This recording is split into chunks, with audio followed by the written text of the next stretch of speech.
20th year of the Menschel Fellowship Program encouraged us to ask, how did the grant affect the future work of the fellows? Here are a few responses from recent winners. The Menschel Grant forged a path to our future. Joe Riley, who created this rail bike project, now teaches at the Cooper Union, along with 5 former fellows.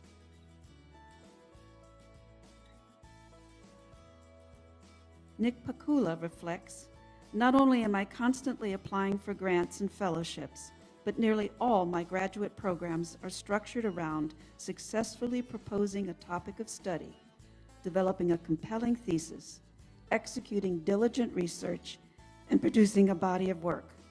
The Menschel is an excellent precursor to this kind of study. It has made graduate school a lot more manageable. I am able to hit the ground running. The subject and range of the Menschel projects, they're not predictable, such as studying abandoned military bases for new uses. Julika Ayub, now a professor, completed a master's in design at Harvard, where she studied the old laboratories at Los Alamos.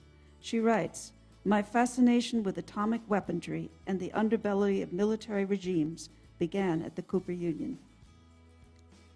The project can be an investigation of form and processes conducted in labs or studios or in the field, such as our magnificent Southwest. Sean Gaffney molded these rock formations as part of his installation for the Menschel exhibition. His feeling for materials supported his collaboration in a book called Construction Matters, which explores the substance of architecture.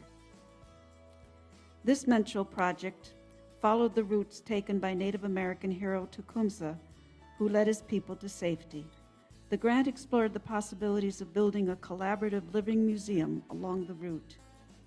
Mark Ressel is now building a small house in upstate New York from scratch.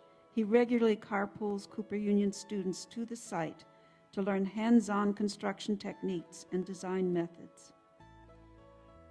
Be about the environment. A summer walking the rim of the Dead Sea.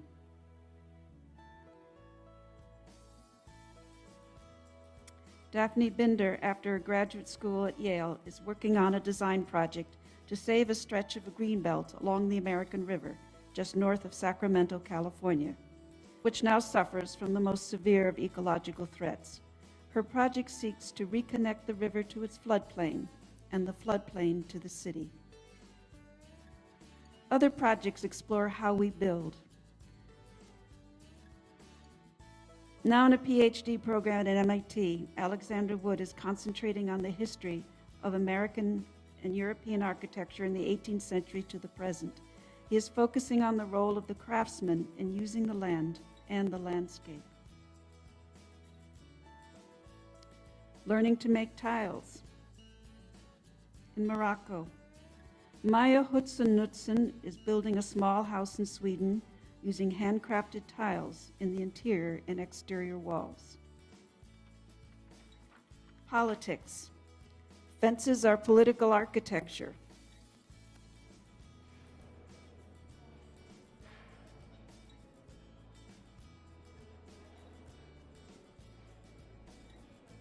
Maria Rodriguez and Pedro Galina Landeras, The Fence, with documents and related drawings, is being entered into international competition, such as the Moscow Biennale. Many of the projects offer design solutions. In this case, one good idea led to another. Julian Cobble spent his Menschel creating a sustainable source of mechanical power, a portable steam engine. A Fulbright took Julian back to rural Ghana, where he collaborated with fellow engineer testing his machine.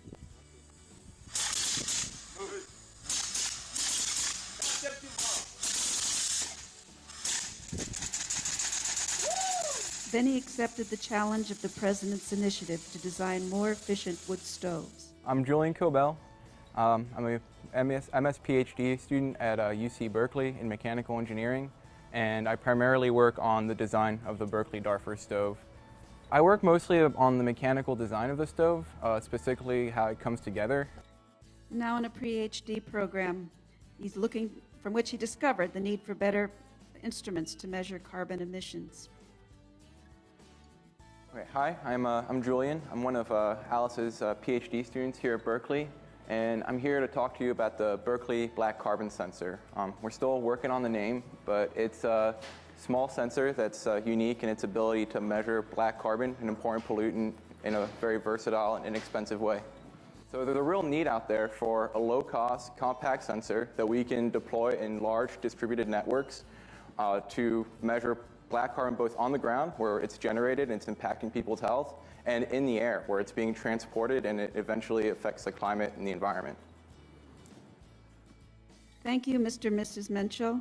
Julian Cobble sends you this message.